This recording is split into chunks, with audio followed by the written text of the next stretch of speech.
Hello, hello, hello, hello. Good evening once again. We don't come back today for can talk. We don't come for talk because how we country don't reach so. I think say don't reach time we begin talk and talk the truth as it should be said. Today, I am going to deal with a topic on the politics, the society, and why after 60 and more years, we are still stuck in the woods. I don't hear a lot of talk on social media about APC, SLPP, the need for a third force, all kind of postulations and theories about what will solve a problem. But the fact is,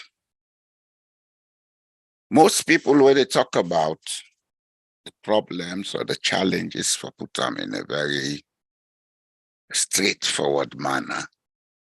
Now they look at the social, the cultural, and other issues when then they dictate why we politics they like I so. We only look at the names of the political parties, the players in the political parties, and we make conclusions as if to say, we live in a, well, maybe that's what we have been brought up to believe in. You see, people are as they think and they become as they think. Maybe we don't bring way up for belief, say, some factor there where they beyond human control, maybe a spiritual factor, an evil factor, a divine factor, whichever name you call them, where they take pleasure for determine who that get for be what and how. And because of that belief for they, we still they grow into a society where now they take responsibility. As a matter of fact, well, this is something that has been proven in psychology. And as a matter of fact, way back in 1978-79, I did a research for a dissertation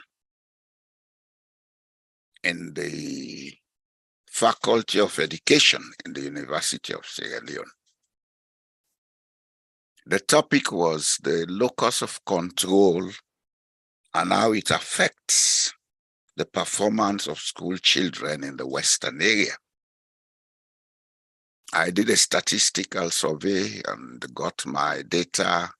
I did all the analysis and found out that most of the people I spoke with or I spoke to, most of the people that answered my questionnaire are basically people who will blame something else, blame somebody else, rather than take responsibility for their actions. This in psychology is called the locus of control. When you accept, whenever you're wrong, that I am wrong, I take the blame, you are said to be internal locus. If you point the blame at somebody, hey, the teacher failed me. I not pass this exam because the teacher failed me. Unable to do well because of that man in which. Unable to do this because of that in bad heart. That kind of way of thinking, then call them the external locus of control. May research been proved say we are people with external locus of control.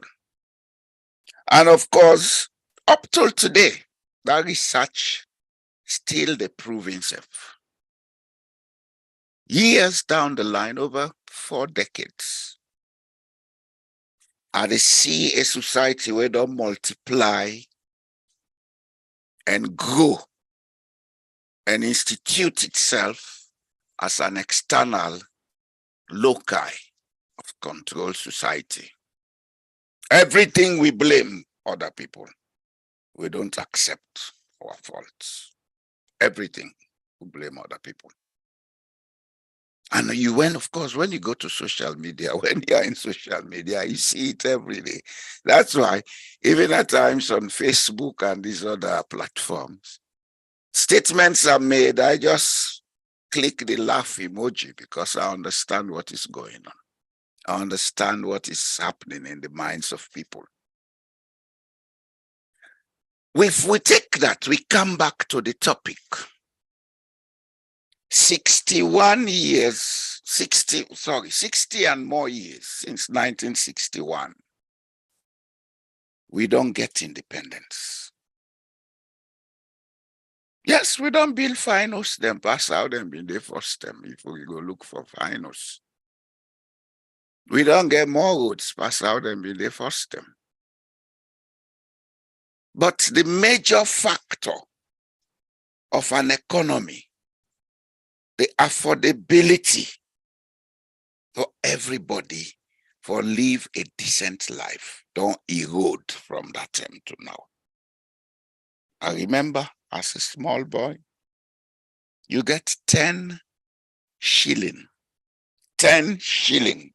which is almost like the equivalent in name is like 10 cents or 10p or 10 crowns as we they use in Norway.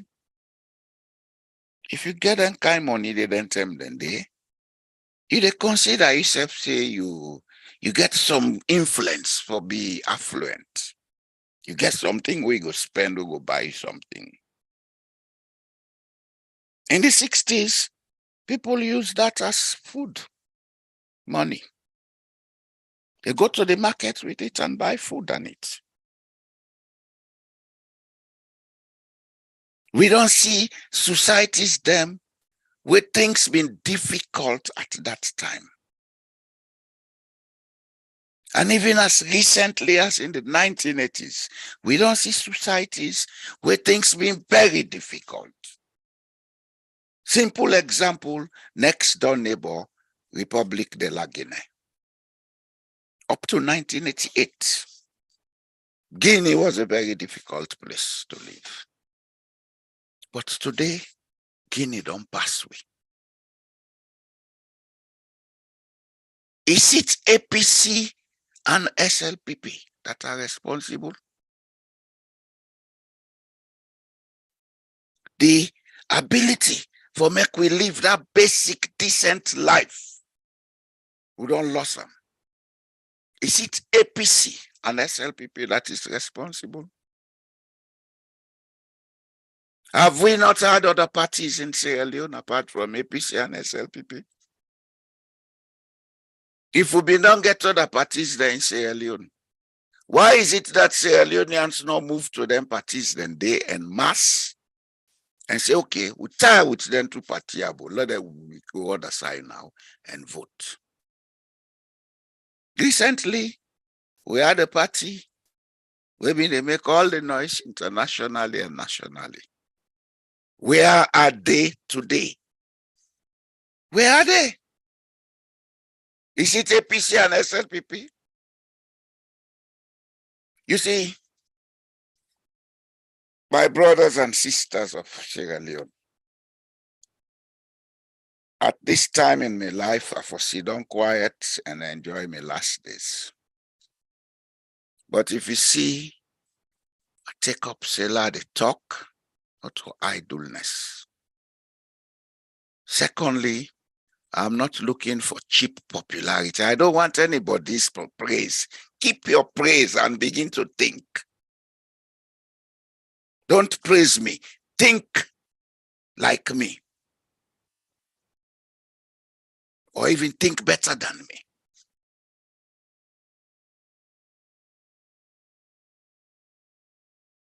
We have been blaming, and yet we are not ready to do the right things. There are no magics in this world, for God's sake. There are no miracles in this world, for God's sake. Then people, they tell about miracle, then they lie down now money they want. The miracle, they inside you. They inside you. Go and read your religious books properly. The image and likeness of God in you, the ability to think, now you get for use. Then they get the miracle out of you. I make for the Christians. There was a time when somebody asked Jesus Christ, say, where is the kingdom of heaven? He said, the kingdom of heaven is within you. How you think. How you think. The same or similar explanations there in the Holy Quran. Because the difference between the Bible and the Quran is very small. The difference between them two books and they now in the interpretation and the traditions involved, but not the same books. Are the same books. But not to that's not my topic today. My topic is, why is it that we cannot develop? Is it the fault of those names, APC, SLPP, or is it our very fault, us, the citizens? Look at what happened recently in what was called an election. How can one man, now everybody, yes, Madabio. How can one man misdirect the cause of a whole nation of 7 million people? Especially a nation with people claiming to be intellectuals. A nation of people claiming to be descendants of the place where their so-called quote and unquote education started in West Africa. We are the Athens of West Africa. For God's sake. Is a nation one man or is it a collective? When then they talk about good governance, what thing then they tell we? They say collective participation. Now one of the tenets. Are we collectively participating in governance for the benefit of the nation, or are we participating for our individual benefits? Do we have the ethical and moral comportment to stand up and do what is right for the collective benefit? I can call myself Michael Jackson, Dwayne Grant, or whatever. That does not change me. My character is what I must change if I want to look and be somebody else. So the issue of APC, SLPP, not to them names, then they're not the problem. The problem is we who are charged with the moral and ethical responsibility to ensure and assure the state exists, distributes wealth, and continues as a stable social group that can call itself a sovereignty. We are the ones who are morally bankrupt, ethically bankrupt, morally bankrupt, self-serving, and we oscillate between one name and the other. Today we are SLPP, tomorrow we are APC, next tomorrow we are something else. Wherever there is milk, we go there, and we talk all the big English we know, preaching nirvana, which we don't even have in our belly. It's high time we begin to face the truth. What is going on in Sierra Leone is not good for all of us. Even the ones doing it is not good for them, because at the end of the day, they are losers. Let me give you a small historical perspective. I'll make a little bit of reference in the process. Way back before the protectorate was established, the British had consultations with several of the local chiefs, of which Behaviours of Kase was the leading paramount chief. They forwarded the idea of introducing taxation for properties. This negotiation went on and on and on. Then the British felt they could enforce it. What did they do? They didn't bring British men into Sierra Leone. They didn't go to England and took white men into Sierra Leone. They went up country. They trained Sierra Leonean young men, gave them uniform and whatever, gave them a psychology of superiority over their fellow citizens, and called them Bandajuma Force. Then the culture of impunity was introduced. That culture is what we have developed. And it's very paramount with us who consider ourselves educated. This is what we are using to hold Sierra Leone back. The culture of fair play died. The culture of consideration for the humanity and rights of others died. We replaced it with impunity, Bandajuma police force mentality. When it was used against us by our own brothers, supervised by a few white men, we resisted. And that is what we call today the hot tax war. Some call it the Mende War. Then, going on, another stage of the use of impunity was introduced.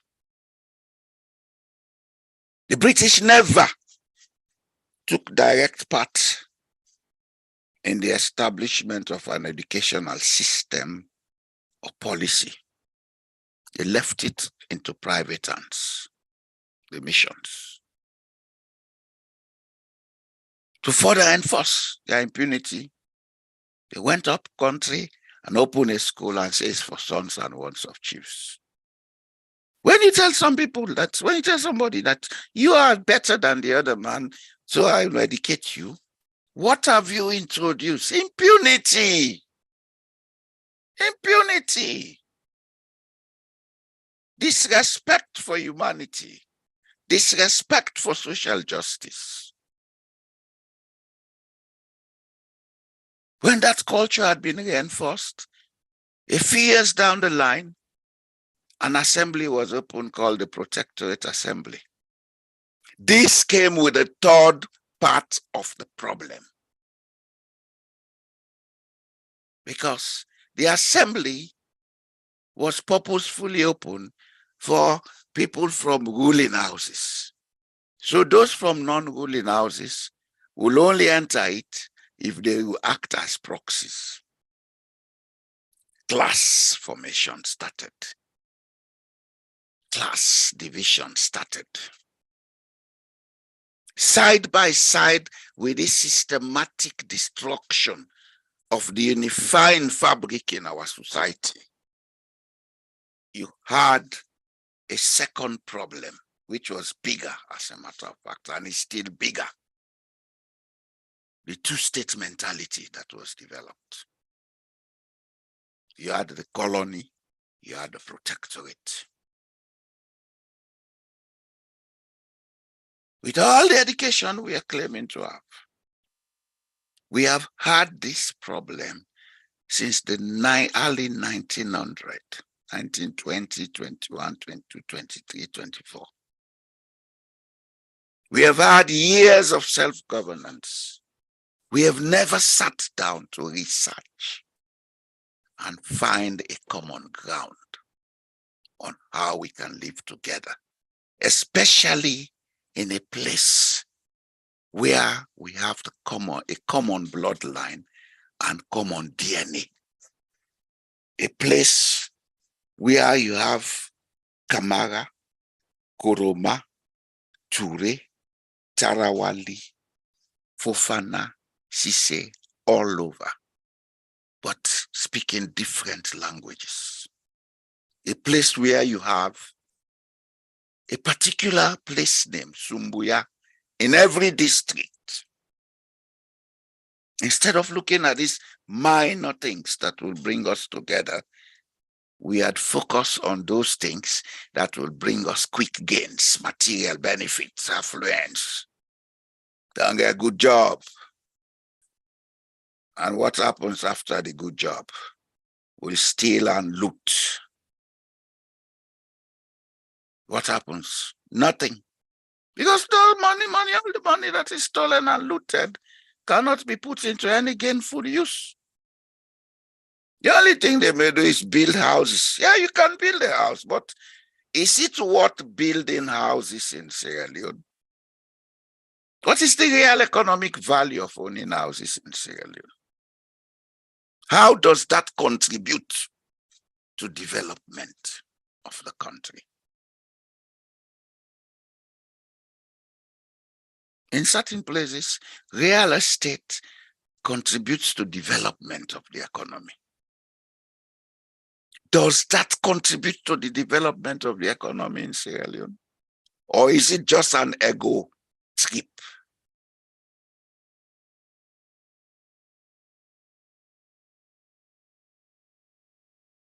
If we say we are intellectuals, if we say we are the first country where there was this very popular so-called British education, which is maybe not the most perfect one, because whatever is taught in the English came from some other part.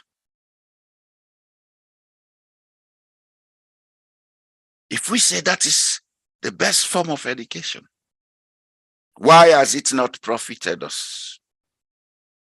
If it has profited us, how? Producing a few thieves in our society who go around with falsehood of being better than the other? Is that what education should do for a society? Or should education be the engine for development of a society? If it should be the engine, how much of it have we seen in Sierra Leone?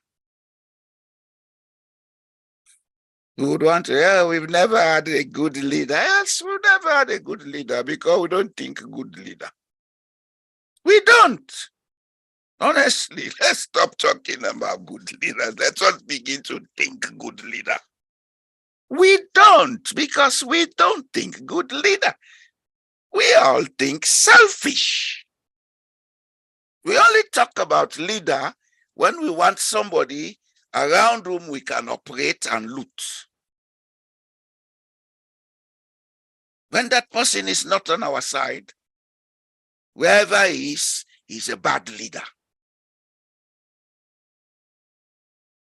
And of course, the leaders that we've had, they've never sat down to look at how can we change these dynamics. You say, this Lamiton, God don't send her for me, la do me. They loot, they misuse and abuse the country. Is this the country we want? Is it a gangster land that we want? If it's not, what can we do? How do we do it? These are the questions I would want each Sierra Leonean to begin to ask. Is it every time that we need to use violence to solve our problems?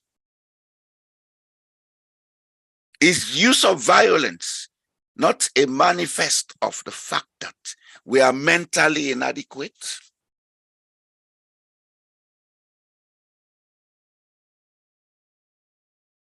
If God was to use violence on us, this planet will cease to exist in seconds. If God was to use impunity on us, this planet will cease to exist in seconds. But because God is the absolute intellect, he allows everything. He let them do what they want, they will learn. But are we learning in Sierra Leone? Look at neighboring Guinea. Up to 1984, when their first president died, Ahmed Sékou Touré. If you go to Guinea, you'll see the semblance of a typical African society devoid of anything modern. Go to Guinea today and tell me how you compare with Sierra Leone, the country of Athens of West Africa and the intellectuals.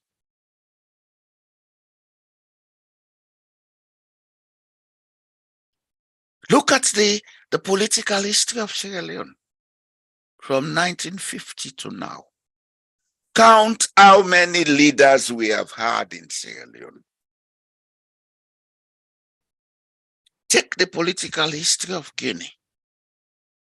Take the political history of La Côte d'Ivoire.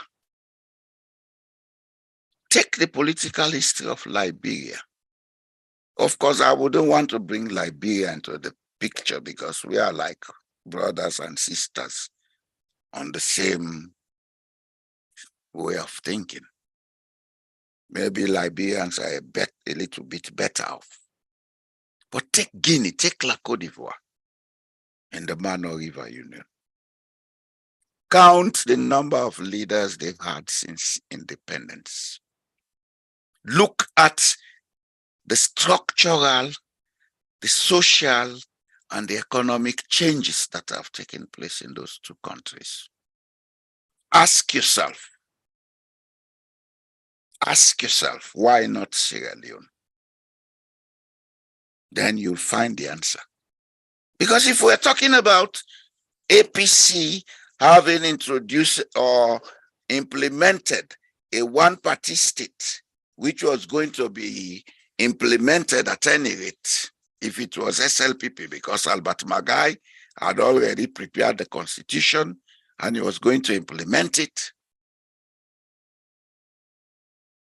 If that one party went on from 1978 to 1992 as a de jure or constitutional one party, and before then, if that one party was like a de facto, a state wherein people from the opposition were brought into government, not by force, let us get this clear. In 1968, when the APC was returned to power, Shaka Stevens did make a public announcement that for the sake of national unity, it will bring people from the SLPP into government so that all of us will be together to rule. A government of national coalition was formed immediately after Shaka Stevens got power from the coup makers of the non-commissioned officers, Imadu Rogers and Patrick Conte.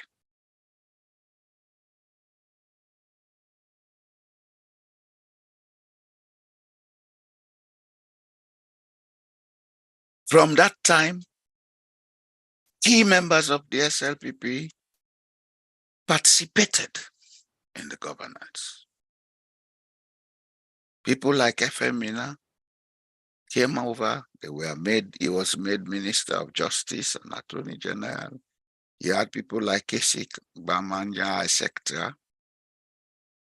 And then by 1978, a referendum was held, in which I voted.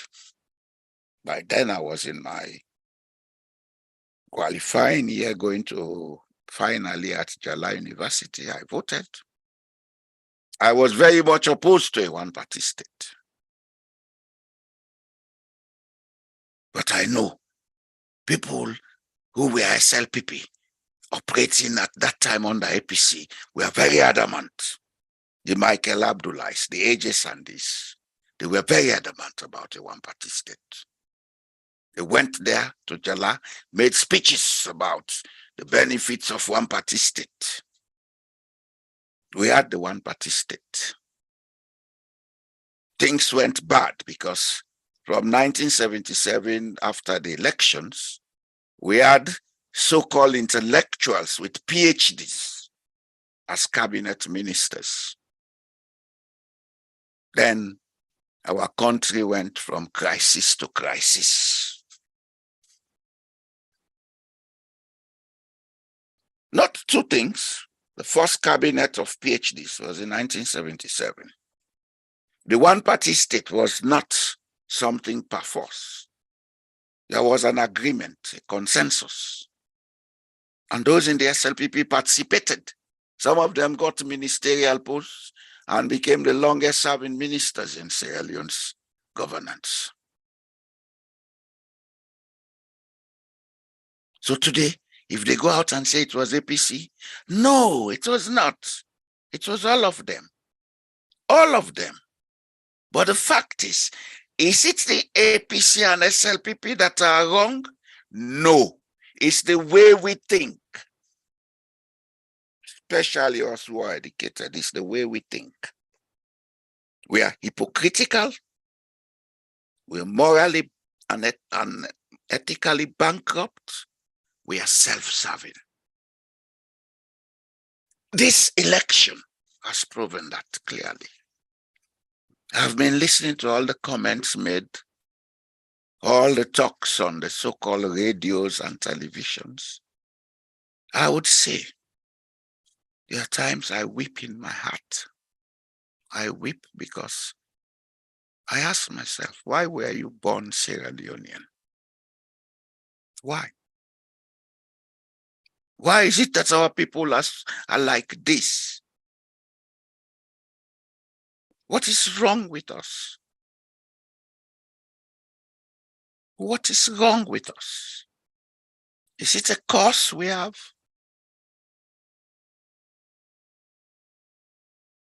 People that I expect much from.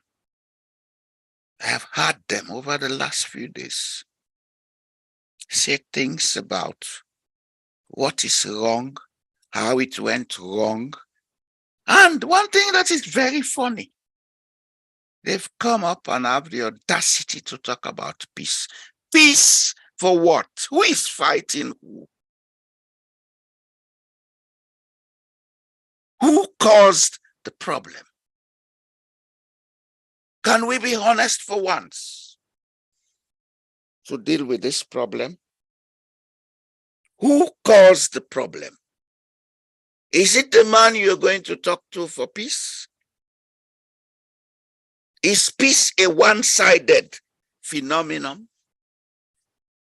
That after I've bullied you, I come to you and say, let's have peace, and you should agree?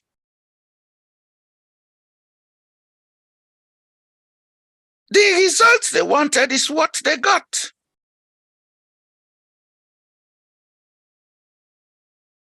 So, how do we talk peace? If we are going to talk peace, let us look out for the truth. Let us make open the truth. Then everybody will feel satisfied, and there will be time or reason for talking peace. But if we've created the problem and we want to cover the problem by talking peace, it's the highest level of heresy we want to commit now. It's above hypocrisy, it's heresy. And I'll tell you something. nature, the gods, the spirits, they will not forgive people who go about hypocritically, trying to cover up a truth that needs to be spoken, a truth that needs to be said.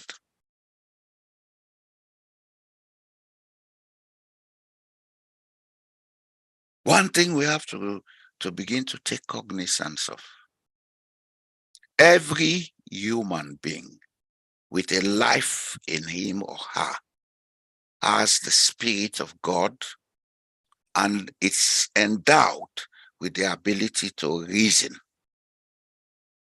Reasoning is not a product of going to an English-speaking school. Reasoning is not a product of going through English-speaking education. It's a natural phenomenon in every human being.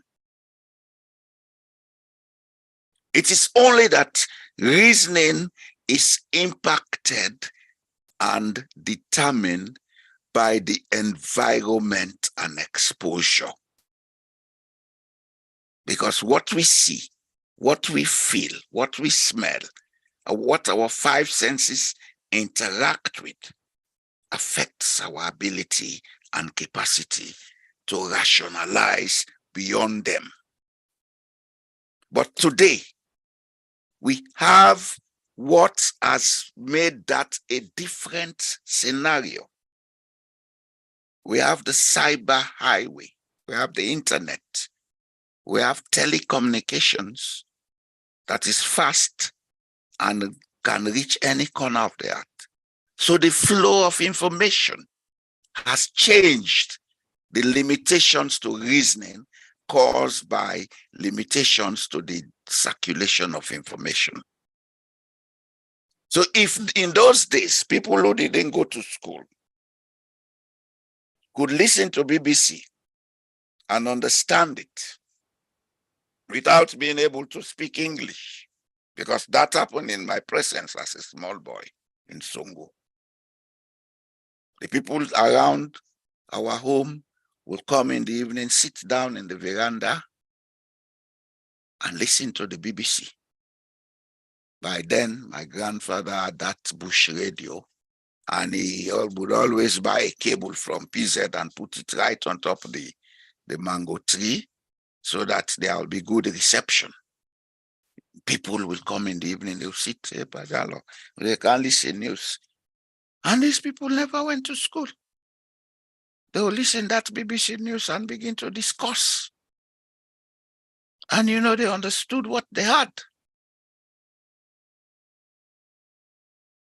If those people at that time had the ability to discern and use that information, what about today, when we have billions of material, data on the cyber highway, on YouTube, on WhatsApp, on everything, flowing around? People listen to them, they decipher, they discern.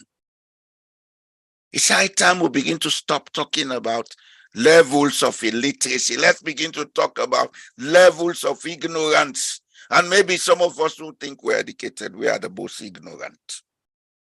And we do so willfully because we are recalcitrant. We've surrounded ourselves with an aura of egoistic relevance that has stopped and put a blind before our mind's eyes. We don't think anymore. And that's why the only thing we can use to continue to project our ego is force, use of force, bullying others.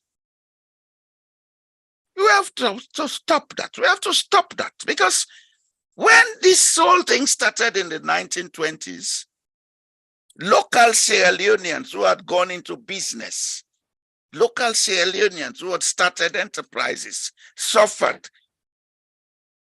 They were quietly and passively taken off the economic horizon and replaced by people from the Middle East. This same thing we are doing to ourselves, self-sabotage, has continued up to this point. In the 1980s, 70s, 80s, people came from Guinea as technicians.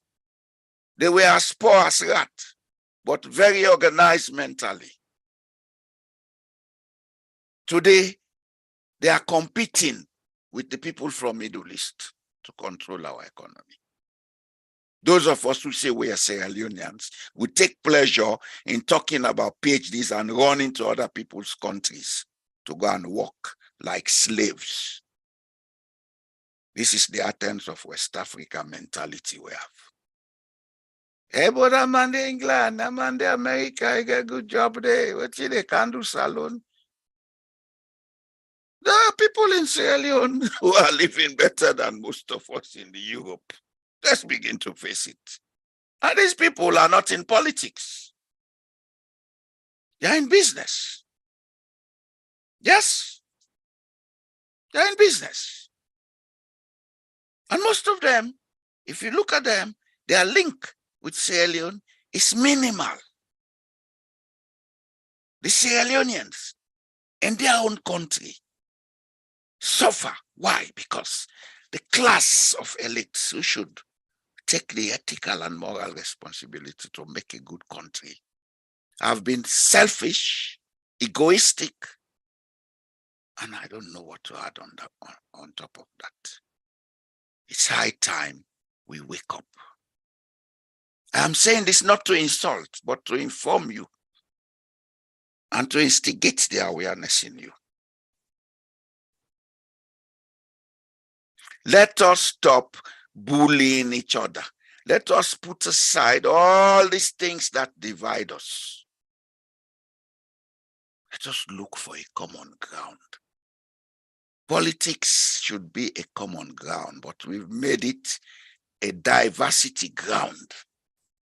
In this country that I live, politics is a common ground. There are 20 parties in this country, with 2 that are the major parties, the right wing and the Labour Party. I have joined the Liberal Party in this country. I have been elected under the Liberal Party in this country. I know how politics is practiced in this country. The politics of this country is about ensuring and assuring equitable distribution of the good of the nation. This is why decentralization is very high in this country. We have 3 levels. We have the municipality, which is the biggest. When I say biggest, I mean in terms of implementing practical policies, the municipality, then you have the provincial council, then you have the national government. There are 19 provinces in this country and over 400 municipalities. Each of those municipalities plan their own budgets. They implement their own projects as long as it is in touch with the national policy. They are financed by the central government and supervised by the provincial governments. In Sierra Leone, we don't have decentralization. We have a structure of command to ensure centralized government. We don't have decentralization. Let's stop fooling ourselves. Let's stop being hypocrites. It's time we stop that. Otherwise, let us be prepared for a catastrophe.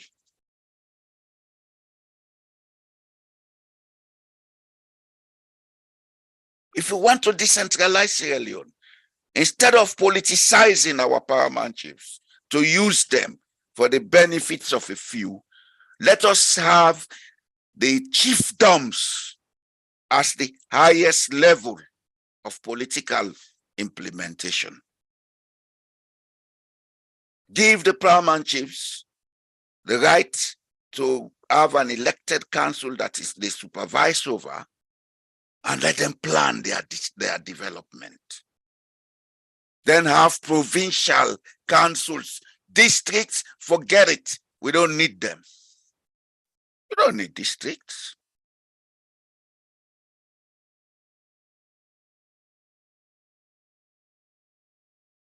Go to the traditional level. Let the people plan what they want to do.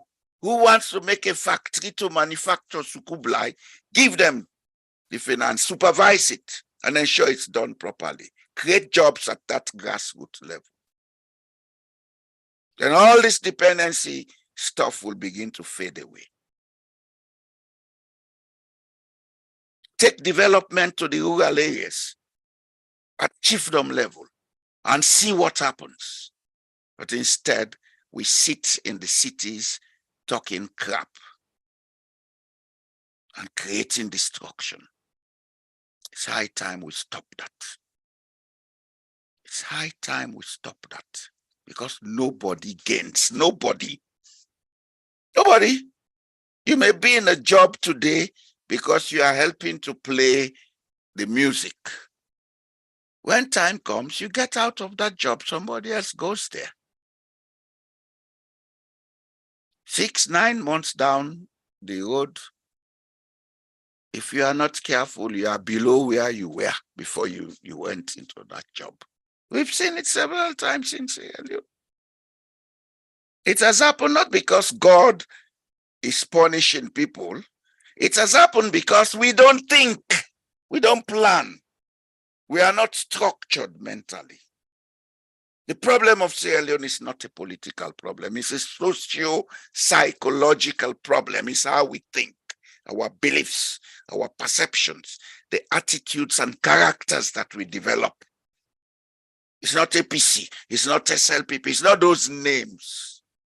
As a matter of fact, we can run a country without political parties. But the same thing would happen because we think wrongly. We can run a country without political parties. If we think properly, we'll do everything correct. We are as we think, and will become as we think. It's something we have to give consideration to. And for those of you in power, put down that act of bullying. You don't need it. You don't need it. You don't need it. If you build absolute trust in society, if you open up society for people to participate and for everybody to feel belonging, for everybody at their own level to be able to make their basic living without having to go and beg, then you'll become the safest person.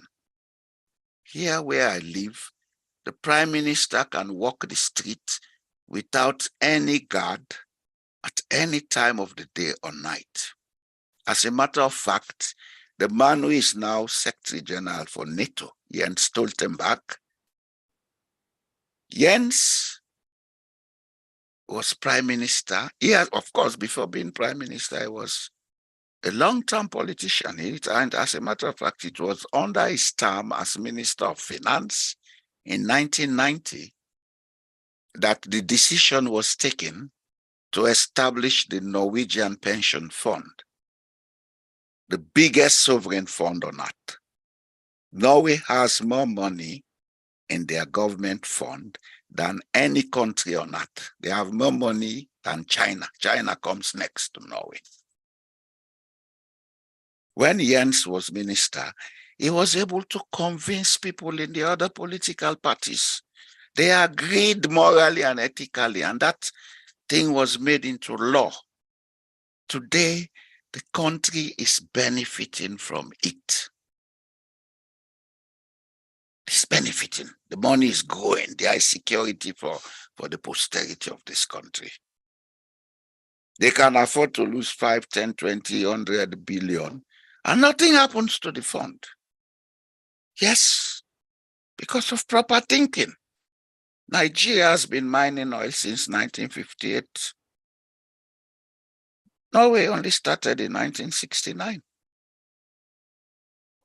Thinking they have the biggest sovereign fund now.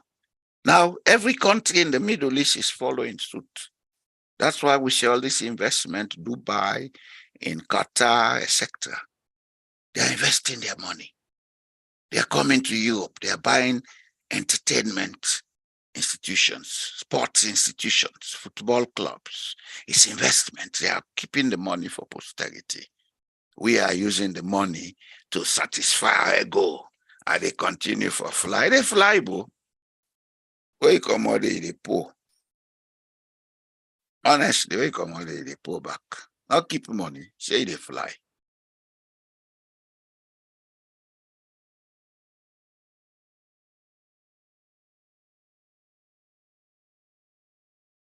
Jens, when he was prime minister, that was when we had the biggest disaster, terrorist disaster in this country. A single man killed over 80 innocent people on Utah. Jens came out and said, let us don't allow this to divide us. Because if it had not been handled with maturity, maybe there would have been a civil war. Maybe something else would have happened. But they handled it with maturity. Then came elections. Soon after that, he went down into the street. At night, he will fake himself as a taxi driver. He will drive people around the city, talking to them, trying to feel the way people feel about what had happened, etc.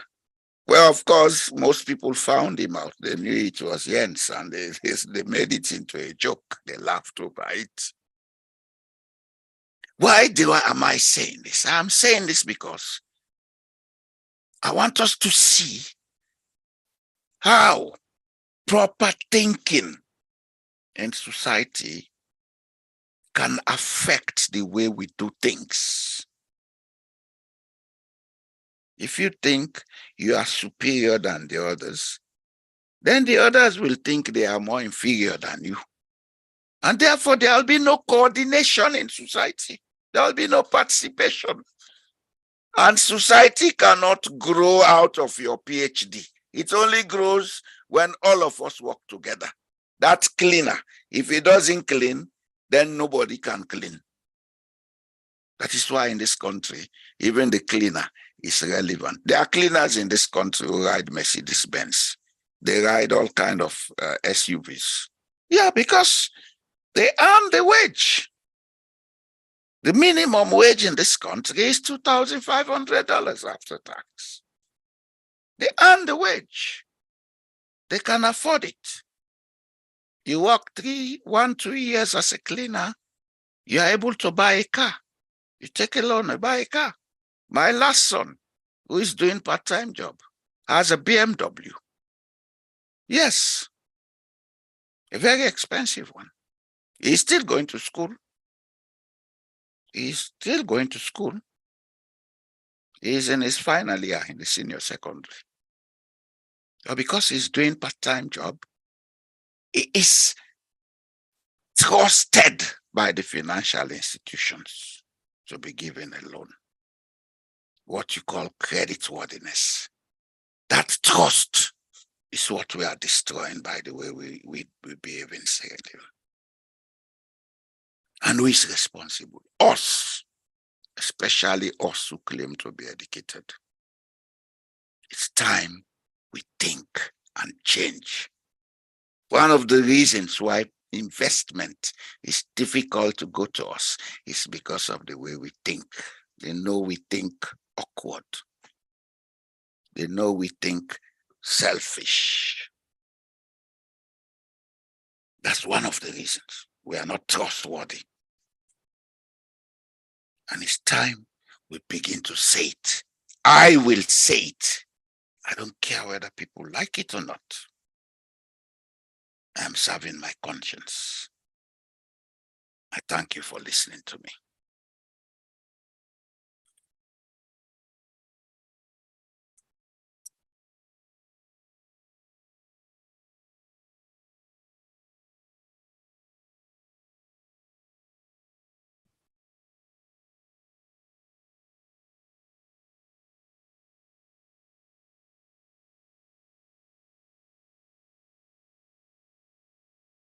Before I go, let me take this opportunity to advertise my online radio, because I'll be doing some talk shows there also.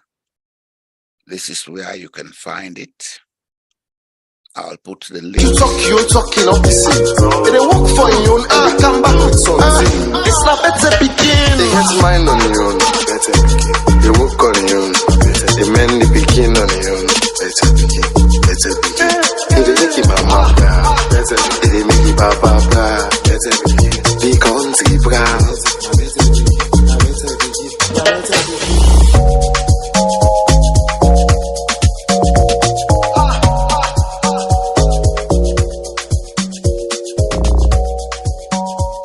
So thank you. We meet again on Saturday.